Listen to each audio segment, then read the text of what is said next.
दोस्तों आज हम बात करेंगे वेस्ट बंगाल और केंद्र की। क्यों आखिरकार वेस्ट बंगाल केंद्र लड़ते रहते हैं।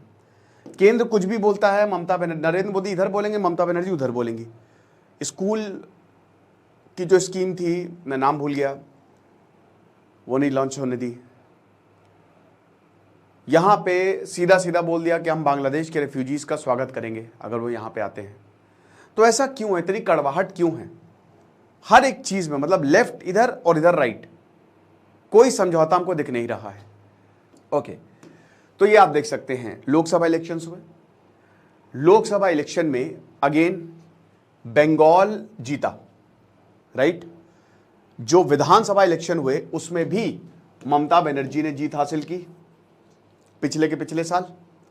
तो एक तरीके से ममता बनर्जी जो हैं उनको हरा नहीं पाए। टीएमसी, तृणमूल कांग्रेस जीती है। देखिए पहले मैं आपको एक थोड़ा सा ओवरव्यू दे देता हूं। शानदार, most intellectual person BC Roy, Bidhan Chandra Roy, doctor, क्या गजब के आदमी, क्या जबरदस्त। ये सेकंड सीएम बने थे। फर्स्ट सीएम कौन थे मुझे कमेंट बॉक्स में बताओ बंगाल के। 1948 से लेकर 1967 तक इंडियन नेशनल कांग्रेस का रूल था यहां पे। फिर उसके बाद 10 साल तक बांग्ला कांग्रेस आई। 1968 को प्रेसिडेंट रूल लगा, क्योंकि आपको पता है कि वो पूरा नक्सलवादी, वो पूरा मूवमेंट चला। फिर 1977 में सीपीआई, कम्युनिस्ट पार्टी, और Jyoti Basu, one of the longest serving, वैसे आपको बता दूं कि सबसे लंबे समय तक जो सीएम रहे हैं वो पवन कुमार चामलिंग है सिक्किम के, 24 साल, 23 साल। उसके बाद फिर नवीन पटनायक जो अभी हटे, और अभी तीसरे नंबर पे आपके ज्योति बसु आते हैं जो कि लगभग 23 साल तक 1977 से लेकर 2000 तक सीएम रहे। ज्योति बसु तो पीएम भी हो जाते 1996 का वो क्राइसिस, बट वही है कि वो राजी नहीं हुई पूरी पार्टी, वरना वो पीएम हो जाते, है ना। तो ज्योति बसु जो है वो सीएम रहे कम्युनिस्ट पार्टी के। उसके बाद बुद्धदेव भट्टाचार्य सीएम रहे, अगेन सेम पार्टी 2011 तक। और 2011 में हम ये देखते हैं कि ममता बनर्जी आती हैं, तृणमूल कांग्रेस जो है वो आती है। तो आप एक चीज यहां पे क्लियर है, पहली बात, इंडियन नेशनल कांग्रेस नहीं आ पाई अभी तक, मतलब अभी तक आई है, मतलब बहुत टाइम से नहीं आ पाई। साथ ही साथ बीजेपी का यहां कुछ खास दाल गली नहीं है। हिंदी राज्यों में देखोगे तो बीजेपी रूल करती है, बट यहां पे बीजेपी को ना ही सीट मिलती है, ना ही सच उस तरीके का सपोर्ट मिलता है। तो ऐसा क्यों है? हिस्ट्री मेरे दोस्त, हिस्ट्री। केंद्र, और यहां पे समझिए कि बीजेपी को भी पता चल गया है कि अगर हमको बंगाल जीतना है तो केंद्र से बिल्कुल अलग होना पड़ेगा। दिल्ली से we have to forsake Delhi. आप समझ सकते हैं, ऐसे काम चलेगा नहीं। ये एक पजल है बंगाल। लेकिन यहां पे अगर आप देखो तो it is very very important कि आखिरकार ऐसा है क्यों। ही शी सिचुएशन जो है ये क्यों है, ही सेड शी सेड, उसने कहा ऐसा हुआ। और सबसे बड़ी बात है, आज वेस्ट बंगाल में डेड बहुत ज्यादा है। अनफॉर्चुनेटली वेस्ट बंगाल इस डेवलप नहीं कर रहा है। वेस्ट बंगाल जो है इंडस्ट्रियलाइजेशन वही नहीं है वहां पे। वेस्ट बंगाल कहीं ना कहीं पिछड़ता जा रहा है। बहुत दुख होता है, क्योंकि वेस्ट बंगाल से हमारा रिनेसा मूवमेंट, इतना पढ़ा लिखा, इतना इंटेलेक्चुअल राज्य आज पिछड़ रहा है। तो हमको यह समझना पड़ेगा कि हम ऐसा क्या करें वेस्ट बंगाल में कि कमाल हो जाए, जो कि अभी तक नहीं हो रहा है। वेस्ट बंगाल में पॉलिटिक्स रग रग में घुसी है, वहां पे बहुत पॉलिटिक्स है, लोग एक्टिवली पार्ट लेते हैं, इंटेलेक्चुअल लोग हैं। But you have to understand कि कहीं ना कहीं उसका इतिहास मेडाइवल से जाता है, और बंगाल का सच मेडाइवल इतिहास रहा नहीं है, रहा है बट उसका अलग रहा है बाकी इंडिया से। समझ रहे हो? तो सबसे पहले तो हम बात करते हैं कि क्या हुआ है, मतलब जो पिछले जो इतिहास की परछाई है वो हमको बंगाल में दिखती है। क्या दिखती है? देखिए, तमिलनाडु जो है, तमिलनाडु में, बंगाल में कोई सेसेशन मूवमेंट नहीं चला है। तमिलनाडु में सेसेशन मूवमेंट चला था। भारत में कई जगह सेसेशन मूवमेंट चला है। जम्मू एंड कश्मीर में तो अभी तक भाई, जब से 270 हटा, 370 हटा, तब चीजें नॉर्मल ही। नॉर्थ ईस्ट में सेसेशन मूवमेंट चले हैं। तमिलनाडु में चला है द्रविडियन, एक पूरा की काट के अलग करो, हुआ है ये।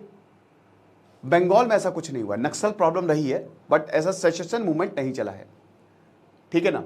बंगाल का इतिहास धर्म जोड़ता है, शक्तिज्म, दुर्गा फेस्टिवल, जो नव दुर्गा फेस्टिवल है वो अभी भी बंगाल में सबसे बड़ा है ना। वहां पे भी भजन गाए जाते हैं।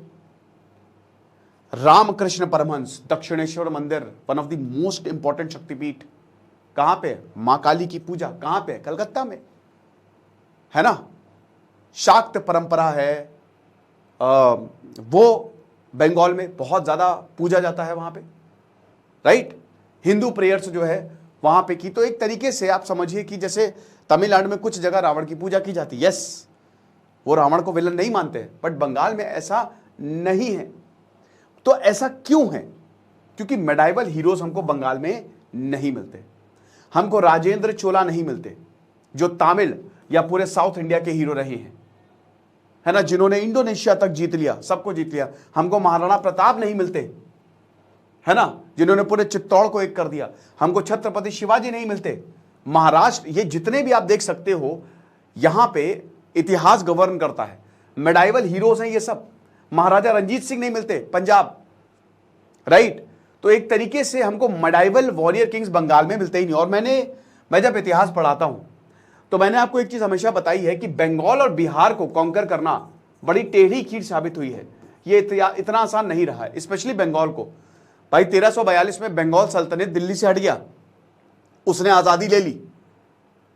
तो हमको बंगाल में हमको मॉडर्न हीरोज देखने को मिले हैं, मेडाइवल हीरोज यहां पे नहीं है। मॉडर्न हीरोज कौन से हैं? जैसे जो रिनेसा पीरियड चला वो बंगाल से ही चला। राजा राम मोहन रॉय, ब्रह्मो समाज, 1828 सती प्रथा को खत्म किया।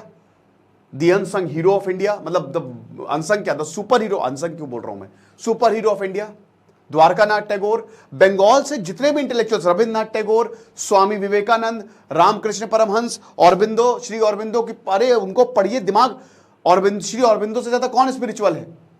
सुभाष चंद्र बोस, जो पूरा का पूरा presidency college, Subhash Chandra Bose including, कहते थे कि औरबिंदो आएंगे। उनको भगवान की उपाधि दे दी गई थी कि उनके पास दैवी शक्ति है। सुभाष चंद्र बोस, है ना, ऐसे बहुत, ईश्वर चंद्र विद्यासागर। तो देयर आर मेनी जो मॉडर्न हीरोज हमको देखने को मिलते हैं। स्वामी विवेकानंद ने तो, जो शिकागो में 1893 में वर्ल्ड कांग्रेस हुई, हिंदुइज्म का परचम लहरा दिया उन्होंने, लेकिन वो फालतू चीजों के खिलाफ थे। रविन्द्रनाथ टैगोर, भारत का सबसे इंटेलेक्चुअल आदमी, सबसे इंटेलेक्चुअल इंसान, इतने टैलेंटेड थे कि क्या बताया गुरुदेव। और बांग्लादेश में देखिए, उस समय तो सब एक ही था, तो सब कुछ ठीक था। बांग्लादेश में भी उनका भाई नेशनल एंथम उनका किसने लिखा है? तो बंगाली जो हैं they are more accepting classes, ठीक है ना, और प्री मॉडर्न सेंटिमेंट्स हैं ही नहीं, जो कि बाकी राज्यों में आपको देखने को मिलते हैं। That is free. विवेकानंद ने कास्ट को अटैक किया। अब कास्ट एक बहुत बड़ा रोल प्ले किया, साउथ में भी, नॉर्थ में भी, लेकिन बंगाल में जितने भी रिफॉर्मर्स आए उन्होंने इसको अटैक किया। वेदांत को उन्होंने बताया कि वेदांत पढ़िए, है ना। उन्होंने भगवा पहना, लेकिन वो भगवा अलग था। It was much like Tagore, जो बताते थे कि भाई हर एक रिलीजन की, भाई रामकृष्ण परमहंस क्रिश्चियनिटी को बहुत ज्यादा, मतलब जीसस की टीचिंग से बहुत ज्यादा इंस्पायर्ड थे, राइट। तो इतने महान लोग हुए हैं बंगाल में। अब फिर बंगाली लैंग्वेज की आ जाओ। अब जैसे तमिल, संस्कृत पे एक डिबेट रहती है कि तमिल ज्यादा पुरानी कि संस्कृत ज्यादा पुरानी है। बंगाली बहुत पुरानी लैंग्वेज नहीं है। बंगाली एक कंटेम्प्रेरी लैंग्वेज है, भारत की सबसे मीठी लैंग्वेज है, लेकिन बहुत पुरानी नहीं है। इसका इतिहास ऐसा नहीं कि बहुत ज्यादा पुराना है, ठीक है ना। कल्चरल रिसेंसी जो है, it is a blessing, Bengal politics. और आपको पता है कि जो लैंग्वेज होती है ना, it is very very important. Language जो है ना, भाषा जो है, वो पूरे भारत को जोड़ती है। भाषा और धर्म और क्रिकेट। अब देखिए, भाषा, भारत में बहुत सारी अलग अलग भाषाएं हैं। आप हर भाषा सीख जाए। तमिल सीखिए, आप तमिलनाडु में तमिल में बात करिए, कितना अच्छा। कोई फॉरेनर अगर हिंदी में बात करता है, उनको कितना अच्छा लगता है। तो भाषा इज वेरी वेरी इंपॉर्टेंट। भाई बांग्लादेश जो टूटा है, वो भाषा ही के आधार पे तो टूटा है। उर्दू पूरे बांग्लादेश पे थोप दी थी, तो वो अलग हो गया, ये चीज है। तो एक तरीके से ये, और फिर एक एंटी ब्राह्मण कास्ट मूवमेंट कभी बंगाल में रहा ही नहीं, है ना, क्योंकि यहां पे चौथी कास्ट है नहीं, तीन ही कास्ट नहीं है बंगाल में। एक तो रही है ब्राह्मण्स, ज्यादातर जो पॉलिटिशियंस आए, दे वर आल्सो ब्राह्मण्स। कायस्थ और वैद्य, जो आयुर्वेद, ये तीन कास्ट का बोलबाला रहा है, आप समझ रहे हो, स्पेशली ब्राह्मण्स। अब क्या हुआ कि और जगहों पे ये पूरा मूवमेंट चला कास्ट को लेके, बट बंगाल में नहीं चला। तो कैसे आप target, how will you, it is very difficult to pin a target. इतना आसान नहीं है, बहुत सारे वोट इस पे मांगे जाते हैं, लेकिन अब बंगाल में कैसे? तो एक तरीके से जो बाकी भारत का इतिहास रहा है, बंगाल का इतिहास उससे अलग है, और इसीलिए जो केंद्र में राजनीति होती है बंगाल में वो नहीं चलेगा। बंगाल में अलग तरीके की पॉलिटिक्स है, समझ रहे हैं भाई? ज्योति बसु ने, ठीक है, लेकिन वो गरीबों के मसीहा माने जाते हैं आज भी। इंडस्ट्री नहीं आई, कम्युनिज्म कैपिटलिज्म के तो खिलाफ है, कैसे आ सकती है? हालांकि इसका खामियाजा बंगाल को भुगतना पड़ा, नो डाउट, बट जमीन बहुत लोगों के पास रही। कोलकाता को आज भी सिटी ऑफ जॉय बोला जाता है, खुशियों का शहर है, कोई दुखी नहीं है वहां पे। तो ये चीज है। अब भद्रलोक की भी बात करते हैं, ठीक है ना, यानी कि एक तरीके से जो जेंटिल फ्लोक है ना, भद्रलोक। तो यार बात यही है कि बंगाल का इतिहास काफी ज्यादा अलग रहा है। अब आ जाए 20वीं सेंचुरी। देखो, बंगाल की जो आज की पॉलिटिकल कॉन्ट्रेनेस है वो पहले से ही सुभाष चंद्र बोस को साइडलाइन करके जवाहरलाल नेहरू को बनाया गया। सुभाष चंद्र बोस, हर कोई यही कह रहा था भाई, 1839 में इलेक्शन जीत भी गए थे वो कांग्रेस का, 1939 में गांधी जी के कहने पे वो हट गए और जवाहरलाल नेहरू को मेन लीडर बनाया गया। वैसे तो सुभाष चंद्र बोस ने ही गांधी जी को फादर ऑफ नेशन का खिताब दिया था, बट सुभाष चंद्र बोस की जो आइडियोलॉजी थी वो बिल्कुल अलग थी। बंगाल की आइडियोलॉजी एकदम वही है। तो एक तरीके से इसकी वजह से भी दुश्मनी कहीं ना कहीं दिखाई देती, दुश्मनी तो नहीं बट हाँ, एक थोड़ी सी खटास जो है इस तरीके से दिखाई देती है, राइट? पार्टीशन के दौरान जब पाकिस्तान से ट्रेन्स आई, 1947 की बात है, जब बंटवारा हुआ, तो बंटवारा किसका हुआ? बंगाल का बंटवारा हुआ, ईस्ट पाकिस्तान और वेस्ट बंगाल, और उधर पंजाब का बंटवारा हो गया, है ना। पाकिस्तान में आज भी सबसे ज्यादा किसको हैसियत दी जाती है? किसको? पंजाबियों को दिया जाता है। लाहौर कैपिटल है वहां के पंजाब की, है ना। तो अब जब ट्रेन आई चिटगांग मेल, तो क्या थी? पूरी ट्रेन में हिंदुओं की लाशें थी, दंगे हुए। फिर यहां से भी जो ट्रेन गई तो उसमें भी हमने मारना शुरू किया, है ना, जो कि सही नहीं, बहुत गलत है। 70% रिफ्यूजीज जो है वो कलकत्ता में आ गए। अब पंजाब में जो रिफ्यूजीज आए उस समय तो दिक्कत हुई, लेकिन बाद में बेटर हो गए। क्यों? क्योंकि पंजाब के पास जमीन थी। बहुत सारे पाकिस्तानी जो है, मतलब बहुत सारे जो वहां के मुस्लिम्स हैं, वो वहां पे जमीन छोड़ के गए थे, तो बहुत जमीन थी पंजाब के पास, जिसकी वजह से पंजाब को बहुत ज्यादा फायदा मिला। बंगाल के पास ऐसा कुछ नहीं था, समझ रहे? बंगाल के पास बंगाली रिफ्यूजीज जो है वो स्टेशन पे ही रह रहे हैं, वो रोड्स पे रह रहे हैं। 1947 में उनकी हालत बहुत खराब। उसके बाद 1950 में ढाका, सिलहेट, नोआखोली, बारिसाल, और बांग्लादेश में दंगे होंगे। जब भी बांग्लादेश में प्रॉब्लम होगी वहां के रिफ्यूजीज यहां पे आएंगे। अब देखिए, मैं फिर से बता रहा हूं, अपनापन है वहां पे। भले ही बांग्लादेश एक अलग देश है, लेकिन भाई लोग वही हैं, कुछ उधर चले गए, कुछ इधर आ गए, खाली बॉर्डर उनको सेपरेट करता है, लैंग्वेज वही है, वही सब कुछ वही है। तो एक तरीके से अपनापन दिखता है। 1981 देखो, 1971 में वॉर होता है। 1981 लगभग 80 लाख के करीब जो है वो रिफ्यूजीज यहां पे आ गए। तो बहुत ही ज्यादा रहा ये। अब यहां पे दिल्ली जो है वो मस्त, उसने हाथ खींचे। बंगाल को इस बात पे कभी सपोर्ट नहीं किया दिल्ली ने, कितने रिफ्यूजी यहां पे काम कर रहे हैं, कभी ध्यान नहीं दिया। जो बीसी रॉय 1950 में, मतलब 1948 में जो चीफ मिनिस्टर बने, अब यहां पे नेहरू ने ये बोला कि ये जो रिफ्यूजीज आए हैं आप इनको वापस भेजिए पाकिस्तान में।